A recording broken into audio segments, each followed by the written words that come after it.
Hello everyone, welcome है आप सभी का यूनिट टॉपर पर।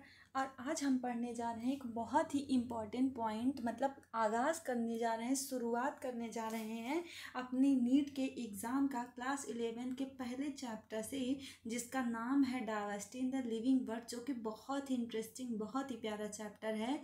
आप हमारे साथ यूं ही जुड़े रहेंगे तो आपको नीट में बायोलॉजी में 360 में से 360, वो तो डिपेंड करता है आपकी मेहनत पे, लेकिन 360 में आपको 300 से कम तो नहीं आएंगे, ये मेरी गारंटी है। तो उसके लिए आपको ईमानदारी से हमारे साथ लगातार जुड़े रहना और पढ़ाई करते रहना है। जो चीज़ें ना समझ में आए कमेंट बॉक्स में कमेंट करिए, जितना जल्दी पॉसिबल होगा बेटा मैं आप लोगों को उसका आंसर दूंगी, क्योंकि मेरा मिशन है, मेरा काम है यही कि मैं चाहती हूँ आप लोग डॉक्टर बनिए। ठीक है, तो आइए पढ़ते हैं, शुरुआत करते हैं अपने क्लास 11 के पहले चैप्टर से, जिसको जाने बिना कुछ नहीं हो सकता है। और एक चीज़ आपको मैं बता दूं कि अगर आपको डॉक्टर बनना है, नीट क्वालिफाई करना है, तो एनसीईआरटी की एक एक लाइन आपके फिंगर टिप पे होनी चाहिए, आपको याद होनी चाहिए। और देखिए बिल्कुल भी टफ नहीं है। कुछ लोग को लग रहा होगा बहुत कठिन है, बिल्कुल कठिन नहीं है। मैं पढ़ाऊंगी ना और इसी तरह से आप पढ़ेंगे ना तो आप देखेंगे कि बायो कितना आसान है, बहुत आसान है। डिपेंड करता है कि आपको इंटरेस्ट के साथ, और जैसे मैं पढ़ा रही हूँ उसको समझना, मैं एक एक लाइन पढ़ाऊंगी, एक एक लाइन समझाऊंगी आप लोगों को। तो आइए पढ़ते हैं, स्टार्ट करते हैं। बायोलॉजी, जो बायोलॉजी इज़ द साइंस, शुरुआत करते हैं। यहाँ पे देखो, यहाँ पे हमको क्या क्या पढ़ना है। द लिविंग वर्ड, मतलब लिविंग वर्ड मतलब कि हमारा जो diversity of the living word का मतलब ये है कि जो हमारा अर्थ है, वर्ड है, इसमें क्या है कि कितनी तरह तरह की डाइवर्सिटी, मतलब कितनी वेराइटीज़ ऑफ लिविंग वर्ड है। जैसे बैक्टीरिया भी है, वायरस भी है, और क्या है, यूग्लेना भी है, बहुत सारे माइक्रो ऑर्गेनिज्म है, प्लांट्स है, एनिमल है। हमें तो ज़्यादातर पौधे और एनिमल ही दिखते हैं, मतलब ना जीव जंतु और इंसान, यही सब दिखते हैं, लेकिन इनके अलावा भी बहुत सारे ऑर्गेनिज्म है। इनके बारे में हम इस चैप्टर में जानेंगे और पढ़ेंगे। तो हमें कवर क्या क्या करना है, द लिविंग वर्ड को कवर करना है, बायोलॉजिकल क्लासिफिकेशन क्या क्या है इसको कवर करना है, प्लांट किंगडम को कवर करना है, और एनिमल किंगडम को यहाँ पर कवर करना है। ठीक है, तो स्टार्ट करते हैं। Biology is the science of life form and living process, मतलब बायोलॉजी जो है वो कैसा साइंस है, लाइफ फॉर्म, मतलब जहाँ पे लाइफ बनता है, लाइफ फॉर्म होता है, और लिविंग प्रोसेस होता है। ठीक है, जहाँ पे लाइफ बनता है, फॉर्म होता है, और लिविंग प्रोसेस मतलब जहाँ पे ये ज़िंदगी आगे बढ़ती है, क्या क्या प्रोसेस होता है वो यहाँ पे होता है। जैसे आप लोगों ने पढ़ा था लाइफ प्रोसेस, तो वो कहाँ होता है, बायोलॉजी में तो होता है ना। क्लास 10 में आप लोगों ने पढ़ा होगा लाइफ प्रोसेस। ठीक है ना, तो आगे पढ़ते हैं। क्लास 10 की चीज़ें यहाँ पे रिलेट करती है। अगर आप लोगों ने क्लास 10 को नहीं भी पढ़ा होगा तो कोई बात नहीं, आप पढ़िए ईमानदारी से, सब आसान है, अच्छे से हो जाएगा। The living word comprises an amazing diversity of living organism, जो लिविंग वर्ड है उसमें क्या क्या होता है, कंप्राइज करता है amazing diversity of living organism. इसमें बहुत बहुत अमेजिंग डाइवर्सिटी है, तरह तरह के ऑर्गेनिज्म की कई तरह की वेराइटी है। Each man could easily perceive the different between, एक मिनट थोड़ा सा स्क्रीन में बड़ा कर लूँ ताकि आपको भी दिखे, मुझे भी पढ़ाने में आराम रहे। तो यहाँ पे है कि एक minute, early man could easily perceive and difference between inanimate matter and living organism, मतलब शुरुआत में ही कह रहे हैं अर्ली मैन, मतलब जो स्टार्टिंग के मैन थे वही आसानी से, मतलब जो लिविंग ऑर्गेनिज्म था और नॉन लिविंग मैटर था उनमें आसानी से अंतर कर लेते थे। जो स्टार्टिंग के मैन थे तभी, मतलब इसमें ज़्यादा प्रॉब्लम नहीं होती थी। Early man defined some of the inanimate matter, मतलब जो पहले के आदमी थे भाई, पहले जो आए थे वही तो अर्ली मैन होंगे। उन्होंने क्या किया था, उन्होंने कुछ चीज़ों को क्या किया था, कैटेगराइज किया था। जैसे विंड, सी और फायर, उन्होंने किसको किसको कैटेगराइज किया था मैटर में, मैटर जो होता है उसमें विंड को कैटेगराइज मतलब डिफाइन कर लिया था, सी मतलब समुद्र, और जो आपका आग है, या ध्यान रखना है, विंड हवा, और क्या है, सी मतलब कह सकते हैं हवा पानी आग। ठीक है, तो इसको उन्होंने डिटेक्ट कर लिया था, कैटेगराइज कर लिया था मैटर में। And some among the animal and plants, और किसमें, और उसके बाद जो कुछ एनिमल थे और प्लांट थे उनको कैटेगराइज किया, लेकिन इनके इनके अलावा भी तो और भी चीज़ें तो थी, लेकिन पहले के लोगों को ये चीज़ें पता नहीं थी, क्योंकि तब ना माइक्रोस्कोप था, ठीक है, ये सब कहाँ था ना, इलेक्ट्रॉन माइक्रोस्कोप तो बहुत बाद में आया था। तो माइक्रोस्कोप जो स्टार्टिंग का था, ह्यूमन मेड माइक्रोस्कोप, वही नहीं डिस्कवरी हुआ था, तो जानेंगे कैसे। ठीक है, अब आगे देखते हैं। A common feature of all such form of inanimate and inanimate objects was sense of for और फियर दे इवोक्ड। उसके बाद क्या हुआ कि वो धीरे धीरे क्या हुआ कि कुछ ऐसी भी चीज़ें होने लगी जिसके बारे में वो फियरफुल होते थे, भाई ये क्या है, अब वो नहीं जान पाते थे कि हो क्या रहा है। तो लेकिन धीरे धीरे फिर उनमें जिज्ञासा हुई, जानने की इच्छा हुई, तो धीरे धीरे जैसे जैसे जानने की इच्छा हुई तो धीरे धीरे डिस्कवरी भी आगे बढ़ी और चीज़ें हमें पता चलती गई। तो अगला है यहाँ पे, the description of living organism including human beings begin much later in human history. यहाँ पे है कि जो जो द डिस्क्रिप्शन है लिविंग ऑर्गेनिज्म का, इसका डिस्क्रिप्शन ह्यूमन की हिस्ट्री में काफ़ी मतलब कह रहे हैं बाद में आया, लेटर, मच लेटर, बहुत बाद में आया। ठीक है, क्योंकि उनके पास उतना मतलब वो बस सोच समझ रहे थे, उनके पास इक्विपमेंट नहीं थे। आज जितना साइंस डेवलप है तब साइंस क्या होता है इसी के बारे में लोगों को नहीं पता था। तो धीरे धीरे चीज़ें डेवलप हुई है। फिर क्या हुआ यहाँ पे देखते हैं, सोसाइटीज़। देखो ये जो हम लाइन पढ़ रहे हैं यहाँ से एग्जाम में नहीं आएगा, जहाँ नीट के पेपर में पूछा जाएगा वो मैं आपको बताऊंगी, ये सिर्फ आपको ओवरव्यू बताया जा रहा है। जहाँ इंपॉर्टेंट पॉइंट रहेगा वहाँ मैं तुरंत बोलूँगी बेटा इसको अंडरलाइन करिए, और इसी तरह अपने एनसीईआरटी बुक को खोल के आपको सामने पढ़ना है और अंडरलाइन करना है। ठीक है, अभी जो लाइन बता रही यहाँ से नीट में क्वेश्चन नहीं पूछा जाता, बस ये आपको जानने के लिए दिया गया है। यहाँ पे societies which inlugged or anthropocentric views of biology could register limit progress of biological knowledge। तो यहाँ पे है कि मतलब सोसाइटी फिर क्या धीरे धीरे सोसाइटी बिल्डअप हुआ। और देखो जो ह्यूमन की पॉपुलेशन या ह्यूमन की स्टडी किया जाता है वो किस में आता है, यहाँ पे एंथ्रोपोसेंट्रिक्स दिया है, लेकिन उसको क्या कहते हैं, एंथ्रोपोलॉजी कहते हैं। ये नीट में पूछा जाता है कि एंथ्रोपोलॉजी क्या होता है, तो ह्यूमन की जहाँ स्टडी की जाती है तो उसको क्या कहा जाता है, एंथ्रोपोलॉजी कहा जाता है।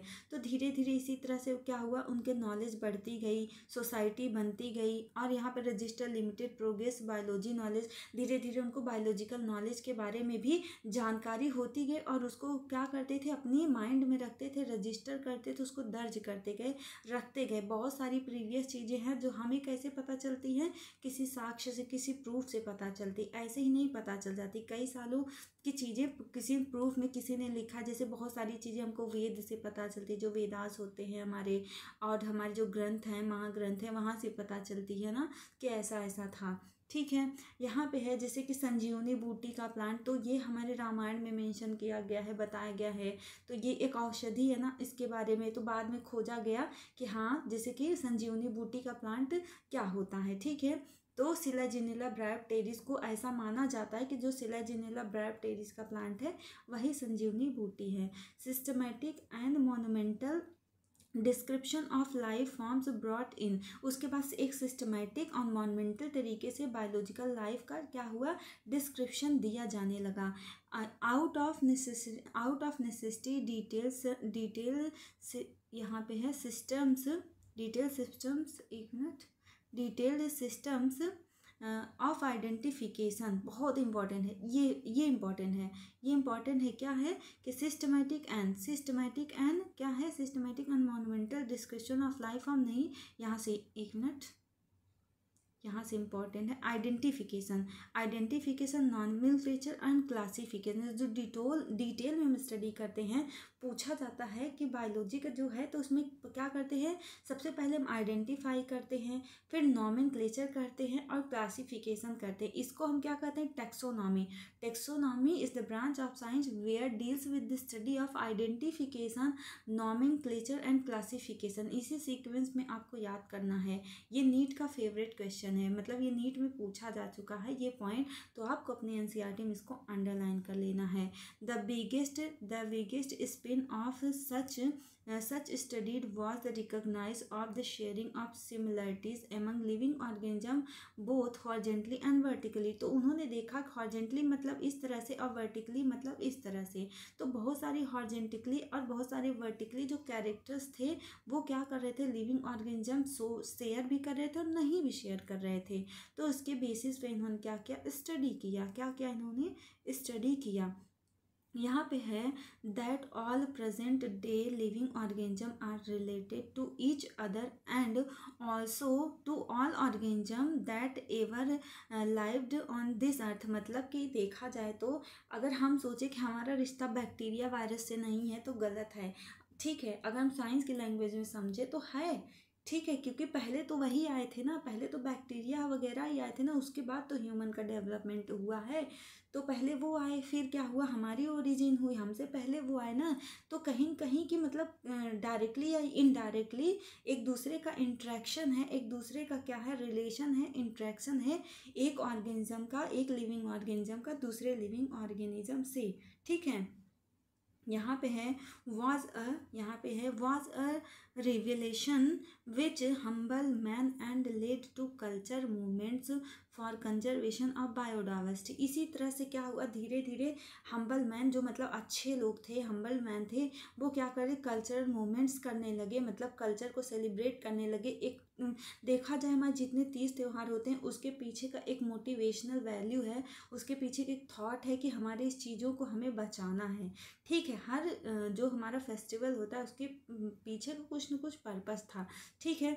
उसीलिए फिर उसका क्या हुआ, और क्या करने लगे, हम कंजर्व करने लगे किसको, अपने बायोडाइवर्सिटी को। लेकिन आज के ज़माने में बहुत उल्टा हो रहा है, कंजर्व ना के बराबर हो रहा है और क्या हो रहा है, डिस्ट्रॉय बहुत ज़्यादा हो रहा है।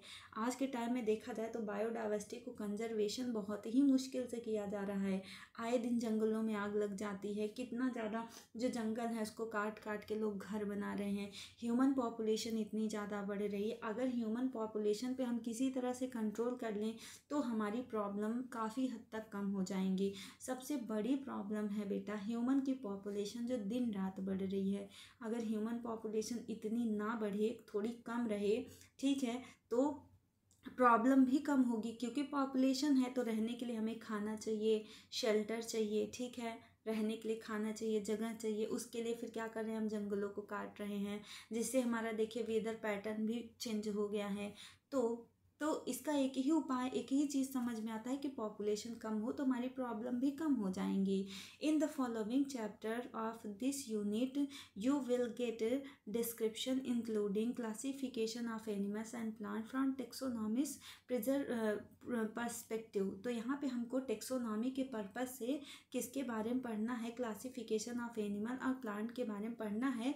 तो देखिए टेक्सोनॉमी का यहाँ पे दे दिया गया है, मैंने आप लोगों को बताया कि नीट का ये फेवरेट लाइन है, आइडेंटिफिकेशन, नॉमेनक्लेचर, क्लासिफिकेशन, ये किसको डिफाइन करता है, यही टेक्सोनॉमी। यहाँ पे लिख लीजिए, चाहे पे टेक्सोनॉमी लिख के, टेक्सोनॉमी, ठीक है। मेरी राइटिंग बेटा थोड़ी मतलब अच्छे से नहीं बन रही है, तो इस तरह से आप समझ जाइए कि टेक्सोनॉमी लिख लीजिए, आगे लिख लीजिए, taxonomy is the branch of science where which deals with the study of identification, nomenclature and classification of different organism. अब ऑर्गेनिज्म में आपका प्लांट्स आ जाएगा, एनिमल्स आ जाएगा, बैक्टीरिया आ जाएगा, वायरस आ जाएगा, सब कुछ आ जाएगा। लेकिन यहाँ स्पेशली हम फोकस्ड हैं किस पे, एनिमल और प्लांट की टेक्सोनॉमी पे, ठीक है। तो आइए पढ़ते हैं अगला जो हमारा पैराग्राफ है। हम इतने आराम से इसलिए चल रहे हैं ताकि आपको चीज़ें समझ में आए।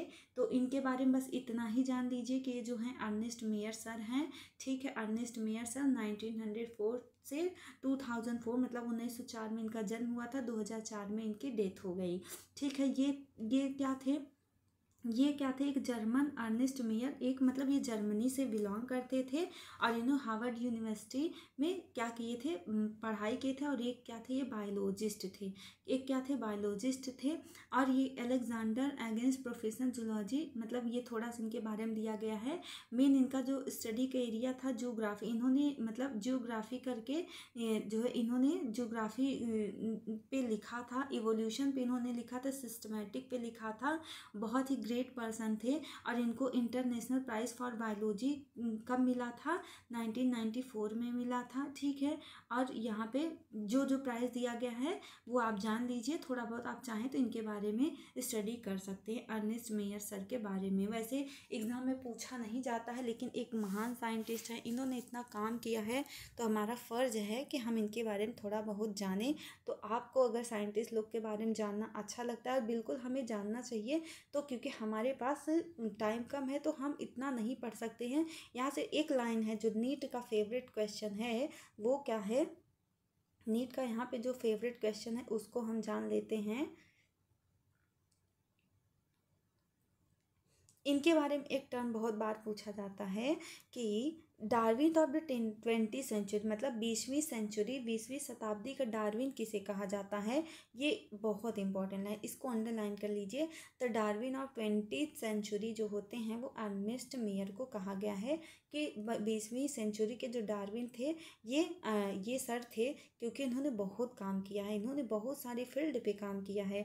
देख सकते हैं आप कहाँ कहाँ इन्होंने काम किया, देखिए कहाँ कहाँ काम किया है। देखिए यहाँ पे इन्होंने टेक्सोनॉमी पे काम किया। ऑर्निथोलॉजी वो होता है जहाँ हम किसके स्टडी करते हैं? ऑर्निथोलॉजी में हम बर्ड्स की स्टडी करते हैं, जो चिड़िया होती हैं, बर्ड्स होती हैं, उनकी स्टडी को ऑर्निथोलॉजी कहते हैं। टैक्सोनॉमी जहाँ पे हम क्या करते हैं? प्लांट्स या एनिमल के डिफरेंट कैटेगरी में हम स्टडी करते हैं। जियोग्राफी मतलब एनिमल की और उसके जियोग्राफी से क्या रिलेशन है, इसके बारे में भी स्टडी करते हैं। इन सब एरिया पे इन्होंने काम किया है। इवोल्यूशन मतलब जो हमारा हिस्ट्री है कि ह्यूमन के डेवलपमेंट कैसे हुआ, कैसे अर्थ आया, इन सब के बारे में ये आप क्लास 12th में पढ़ेंगे, ठीक है। तो इसके बारे में, और सिस्टमैटिक इन सब के बारे में पढ़ेंगे, जो है कुछ यहाँ पढ़ेंगे, कुछ टॉपिक आपके क्लास 12th के हैं। तो इन सब एरिया पे इन्होंने बहुत ब्रॉड काम किया था, एक बायोलॉजिस्ट थे। तो आपको मेन पॉइंट याद रखना है, Darwin of the 20th century ये हैं। अब देखते हैं हमारा जो नेक्स्ट पैराग्राफ है, असली कहानी अब यहाँ से शुरू होती है। द लिविंग वर्ड यहाँ से स्टार्ट होता है। तो सबसे पहला हमारा क्वेश्चन आ गया कि व्हाट इज़ लिविंग, ठीक है। उसके बाद डाइवर्सिटी ऑफ द लिविंग, कितने तरह तरह के होते हैं डाइवर्सिटी ऑफ द लिविंग। और टेक्सोनॉमिक कैटेगरी, कितनी तरह की अलग अलग की टेक्सोनॉमी की कैटेगरी होती हैं। और टेक्सोनॉमिकल एड्स, इतनी चीज़ों को हमें यहाँ पे पढ़ाई करना है। How wonderful is the living word, आपको मतलब क्वेश्चन, मतलब उन्होंने कहा है कि how wonderful of the living word के बारे में आप जान के कितना आश्चर्यचकित हैं, ठीक है। The wide range of living type is amazing, मतलब अमेजिंग है, जो हमारा लिविंग का टाइप है वो अमेजिंग है। तरह तरह के बैक्टीरिया, तरह तरह के वायरस, तरह तरह के एनिमल्स होते हैं, प्लांट्स होते हैं। जैसे आप लोग को जूलॉजिकल पार्क जाना बहुत पसंद होता है ना, गार्डन घूमना बहुत पसंद होता है, कलरफुल फ्लावर देख के मन एकदम खुश हो जाता है, तो हमें बहुत अच्छा लगता है, ठीक है। तो ये सब देख के हमारा मन क्या होता है? अमेज्ड हो जाता है। The extraordinary habit, next point है यहाँ पे, the extraordinary habitats in which we find living organism be it could mountains. इसके अलावा कुछ एक्स्ट्रा ऑर्डिनरी हैबिटेट्स हैं जहाँ पे क्या होते हैं, हम लिविंग ऑर्गेनिज्म को पाते हैं, मतलब जहाँ पे पाए जाते हैं। जैसे कि कोल्ड माउंटेन, जैसे कि हिमालय का ग्लेशियर, हिमालय है ना, कोल्ड माउंटेन ग्लेशियर होता है, तो वहाँ पर भी लिविंग ऑर्गेनिज्म पाए जाते हैं। डेसिडुअस फॉरेस्ट जो होता है वहाँ पे भी पाए जाते हैं। ओशियन, समुद्र, जो समुद्र होता है उसमें भी लिविंग ऑर्गेनिज्म पाए जाते हैं, और एकदम डीप समुद्र में भी पाए जाते हैं। फ्रेश वाटर लेक्स, जो फ्रेश वाटर लेक्स होते हैं, जैसे कि आपका नदी हो गया, तालाब हो गया, ठीक है, कुआं हो गया। यहाँ पे फ्रेश वाटर, यहाँ पे लेक की बात कर रहे हैं, मतलब तालाब की बात किया जा रहा है, ठीक है। यहाँ पर भी लिविंग ऑर्गेनिज्म पाए जाते हैं। डेजर्ट मतलब हॉट टेम्परेचर होता है, बहुत ज़्यादा टेम्परेचर होता है। मरुस्थल डेजर्ट, वहाँ पर भी क्या होता है? देखो डेजर्ट दो तरह के होते हैं। बहुत लोग सोचते होंगे डेजर्ट मतलब वही रेगिस्तान, वही बालू जहाँ उड़ता रहता है, तो देखो डेजर्ट दो तरह का होता है। कोल्ड डेजर्ट होता है, और क्या होता है आपका, जो है हॉट डेजर्ट होता है। हॉट डेजर्ट में गर्मी रहती है, कोल्ड डेजर्ट डेजर्ट में ठंडा होता है।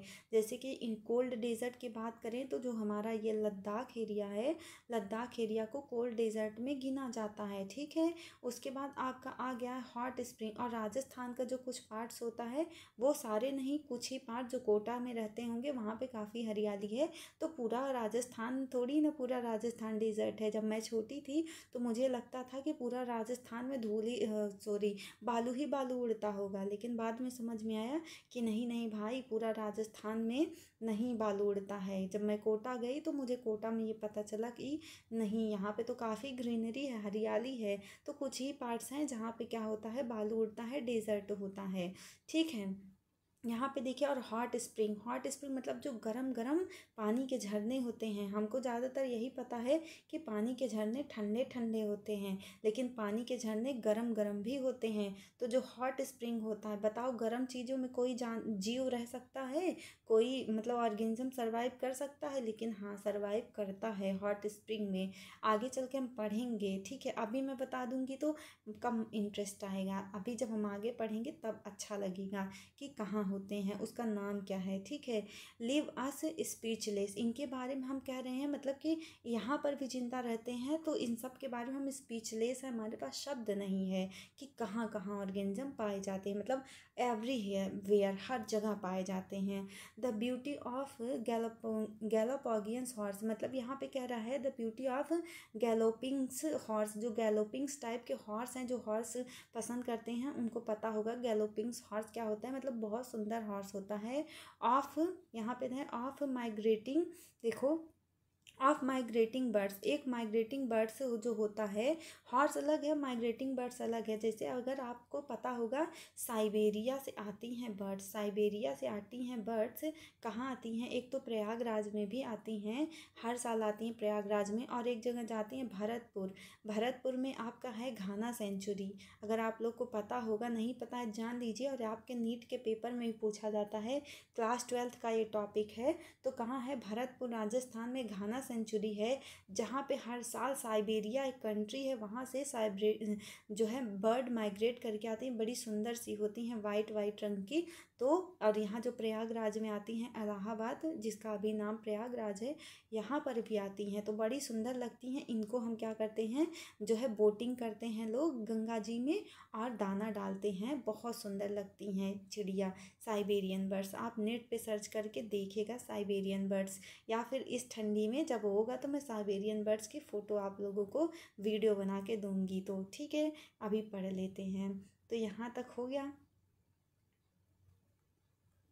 कहाँ तक हम पहुँचे थे? अब हमारा हो गया यहाँ पे, यहाँ तक, हाँ, माइग्रेटरी बर्ड्स तक हो गया। द वैली ऑफ फ्लावर्स और द अटैकिंग, यहाँ पे द वैली ऑफ फ्लावर्स मतलब फ्लावर्स की वैली बड़ी सुंदर सुंदर होती हैं। देहरादून में भी, हमारे जो है देहरादून में फ्लावर्स की वैली है। पूछा जाता है फ्लावर्स की वैली कहाँ है, तो उत्तराखंड की जो राजधानी है, कहाँ? देहरादून, वहाँ पे बड़ी सुंदर फ्लावर्स की वैली पाई जाती है, और भी जगह जगह होती हैं। तो मेन फ्लावर्स की वैली देहरादून में है। फिर और द अटैकिंग शार्क इवॉक अवे इवॉक अव and deep sense of wonder, मतलब शार्क जो होता है वो क्या करता है, एकदम डीप पानी में क्या करता रहता है, घूमता टहलता रहता है। तो ये भी हमारे लिए एक क्या है, मतलब कि एडवेंचरस है। द इकोलॉजिकल, यहाँ पे है अगला हमारा है, थोड़ा सा हम इसको बड़ा कर लें। The ecological conflict, ecological conflict and cooperation among members of population and among population of community, or even the molecular traffic inside the cell makes us deeply reflect on what Indeed is life. मतलब ये क्या है कि जो ecological conflict होता रहता है, conflict मतलब कि आपस में लड़ाई होता रहता है, द्वंद्व होता रहता है। देखो ह्यूमन और एनिमल्स में भी कॉन्फ्लिक्ट होता है, देखा जाता है आए दिन। जैसे जो लोग जंगल में रहते हैं तो वहाँ पे आए दिन कॉन्फ्लिक्ट देखा जाता है। लोग क्या करते हैं अपने बचाव के लिए, मतलब वो जंगल में रहते हैं, जानवर उनके ऊपर अटैक करता है, या गाँव देहात एरिया में मतलब अगर जंगल है उनके आसपास तो वहाँ पर एनिमल आके अटैक कर दिया। तो आए दिन इन सब के बीच क्या होता है, कॉन्फ्लिक्ट होता रहता है। तो इसको हम क्या कहते हैं, ecological conflict and cooperation among members of population. Member of population, लड़ाई होती रहती है, यूजुअली किसके लिए होती है, खाने के लिए होती है, रहने के लिए। हम इंसानों में होती है, जैसे कोई किसी का जगह ले लेता है या फिर जगह के लिए होता रहता आए दिन लड़ाई झगड़ा। तो मतलब ये क्या है, कॉन्फ्लिक्ट है। ठीक है, ये क्या है, कॉन्फ्लिक्ट है। किस में, मेंबर्स ऑफ पॉपुलेशन के बीच कॉन्फ्लिक्ट होता रहता है। प्लांट्स के बीच में होता है। जो हैवी प्लांट होता है वो छोटे प्लांट को देखिए कैसे दबा देता है। अगर कोई बड़ा पौधा है तो उसके नीचे छोटा पौधा नहीं ग्रोथ कर पाता, बड़ा पौधा क्या करता है, ग्रोथ कर जाता है, बड़ा हो जाता है, छोटे पौधे को वो ख़त्म कर देता है, दबा देता है, मार देता है, या तो वो मर जाता है या तो फिर उसकी ग्रोथ बहुत ही कमज़ोर होती है। इस तरह से होता है। तो population among the population of community, मतलब पॉपुलेशन, जैसे कि हम ह्यूमन हैं, अगर ढेर सारे मतलब जो ह्यूमंस हैं सारे, तो हमको क्या कहेंगे, ह्यूमन का पॉपुलेशन। पौधे हैं तो पौधे से, मान लीजिए मैंगो ट्री है तो मैंगो ट्री का पॉपुलेशन, नीम की ट्री है टैमरिंड का पॉपुलेशन, सॉरी इमली के पेड़ को टैमरिंड पॉपुलेशन कहते हैं। ठीक है, तो नीम के पेड़ को क्या कहते हैं, आप लोग बताइएगा कमेंट करके। ठीक है, एजा डायरेक्ट, चलिए मैं बता देती हूँ, एजा डायरेक्टा इंडिका, एजा डायरेक्टा इंडिका नीम के पौधे का नाम है। एजा डायरेक्टा, एजा डायरेक्टा इंडिका। ठीक है, सॉरी ये स्मॉल से होना चाहिए। ठीक है, इंडिका, इंडिका है लेकिन स्मॉल से रखिएगा। ठीक है, पहला कैपिटल लेटर जो है ये, मतलब जो आगे होता है वो कैपिटल्स होता है, उसके बाद ये वाला स्मॉल से होता है। ये नियम होता है इनके नाम लिखने का। ठीक है, इसके बारे में हम आगे चल के पढ़ेंगे। तो यहाँ तक हो गया हमारा द गैलापागोस आइलैंड तक हो गया है। अब हम पढ़ेंगे, तो मतलब आए दिन रहने के लिए, खाने के लिए ह्यूमन एनिमल्स में आपस में भी कॉन्फ्लिक्ट होता रहता है, लड़ाई झगड़ा होता रहता है। जो जीत गया वही सिकंदर होता है, मतलब जो जीत गया वो जीत गया। ठीक है, जो हार गया तो वो कमज़ोर पड़ जाता है, उसका छूट जाता है। ठीक है, तो इस तरह से होता है। और इवन द मॉलिकुलर, इसी तरह से हमारे सेल के अंदर, हमारी बॉडी के अंदर भी लगातार होता रहता है। मॉलिकुलर, उसको क्या कहते हैं, मॉलिकुलर ट्रैफिक, हमारे बॉडी के अंदर इनसाइड द सेल, हमारे सेल के अंदर होता रहता है। Makes us deeply reflect on what Indeed is life, तो उसके अंदर मतलब उसके बारे में क्या हो रहा है, उसके बारे में क्या हो रहा है, हमें कुछ खास उसके बारे में जानकारी नहीं होती है, लेकिन होता रहता है। हमारी बॉडी के अंदर भी ये प्रोसेस होती रहती हैं। दिस क्वेश्चन हैज़ टू इम्प्लिक्ट, यहाँ पे आपसे क्वेश्चन पूछा है, उसके बाद कह रहा है this question has two implicit question within it. इसका मतलब कह रहे हैं कि क्वेश्चन जो है इसका इम्प्लिसाइट क्वेश्चन का यहाँ पे विद इन इट, इसके अंदर ही है। द फर्स्ट, आगे हम इसके बारे में आंसर करेंगे आपको। The first is the technical one and 6 answer to what living is as oppose to the non living. इसमें यह है कि जो लिविंग होता है वो नॉन लिविंग को कैसे अपोज करता है। देखिए एनसीईआरटी जब क्वेश्चन पूछती है तो ज़्यादातर वो आगे उसका आंसर दे देता है, कहीं कहीं नहीं देता है, तो मैं आपको बताऊंगी। अब ये धीरे धीरे क्वेश्चन पूछा, आपको आंसर भी कर रहा है। तो इसके लिए है कि 1 and 6 आंसर, इसका आंसर है कि what living is oppose to the non living, कैसे लिविंग जो होता है, जो लिविंग सेल होता है वो नॉन लिविंग को कैसे अपोज करता है। ठीक है भाई, ट्रैफिक है तो वहाँ पे अपोजिशन तो होगा ही, अपोज तो होगा। एंड सेकेंड, दूसरा इसका आंसर है सेकेंड इज फिलोसफिकल वन। तो लेकिन देखिए भाई बेटा, हम लोग तो क्या हैं, हम लोग साइंस वाले हैं, हम लोग फिलॉसफी पे थोड़ा कम ध्यान देते हैं। हम लोग जो है साइंस की बातों पे, मतलब हम लोग प्रैक्टिकली प्रूफ पे ज़्यादा विश्वास करते हैं, प्रैक्टिकल चीज़ों को ज़्यादा फॉलो करते हैं, ज़्यादा मानते हैं। ठीक है, तो यहाँ philosophical 1 and 6 answer to what the purpose of life is. तो इसके बाद मतलब कि हम ये जान, इसका आंसर फिलोसफिकल ये लें कि लाइफ का पर्पज क्या है, मतलब जो लाइफ हमें मिली है तो उसका पर्पस क्या है। एज साइंटिस्ट, अब साइंटिस्ट वाला हम जानेंगे। As a scientist we shall not attempt answering the second question, दूसरे क्वेश्चन का हमारे पास आंसर नहीं है। We will try to reflect on what is living, अब हम केवल एक ही चीज़ पे रिफ्लेक्शन अपना करेंगे कि लिविंग क्या है। अगर लिविंग जान लें तो हमें बाकी चीज़ों का आंसर मिलेगा। तो अभी बेटा इतना ही, इसके आगे का, क्योंकि वीडियो हमारा ज़्यादा लंबा हो जाएगा, इसके आगे का हम अपने नेक्स्ट वीडियो में कवर करेंगे कि लिविंग क्या है, और यहाँ पे मतलब हमारा व्हाट इज़ लिविंग, और उसके बाद हमारी क्या क्या चीज़ें हैं, इसको हम अपने नेक्स्ट वीडियो में कवर करेंगे। ठीक है, ताकि आपको भी बोर ना हो और हम अपनी चीज़ों को बहुत आसानी से एकदम स्मूथली आराम से पढ़ते हुए चीज़ों को अच्छे से कवर करते हुए आगे बढ़े। ठीक है, उसके बाद इसमें है diversity in the living world. ठीक है, उसके बाद यहाँ पे दिया गया है, देखिए टैक्सोनॉमिक कैटेगरीज प्लांट्स और एनिमल का दिया गया होगा, इसके बारे में स्टडी करेंगे। ठीक है, यहाँ पे दिया गया है। फिर यहाँ पे आपकी थोड़ी बहुत और भी पॉइंट्स दिए गए हैं। ये चीज़ें नीट के लिए बहुत इंपॉर्टेंट है, जिसको हम अपने नेक्स्ट वीडियो में कवर करेंगे। हमारा वीडियो अच्छा लगे तो चैनल को हमारे लाइक कर दीजिए, सब्सक्राइब कर दीजिए। ठीक है, अगर आपके फ्रेंड जो नीट की प्रिपरेशन करते होंगे उनको आप शेयर कर सकते हैं, ताकि उनको भी इस वीडियो से हेल्प मिले। और से सब्सक्राइब करने के लिए इसलिए बोल रही हूँ बेटा, ताकि आपको जो मेरा नेक्स्ट वीडियो है उसका नोटिफिकेशन जैसे मैं अपलोड करूँगी आपको मिल जाएगा। Thank you, all the best. बहुत ज़्यादा बढ़िया से खूब मन लगा के आप लोग पढ़ाई करते रहिए।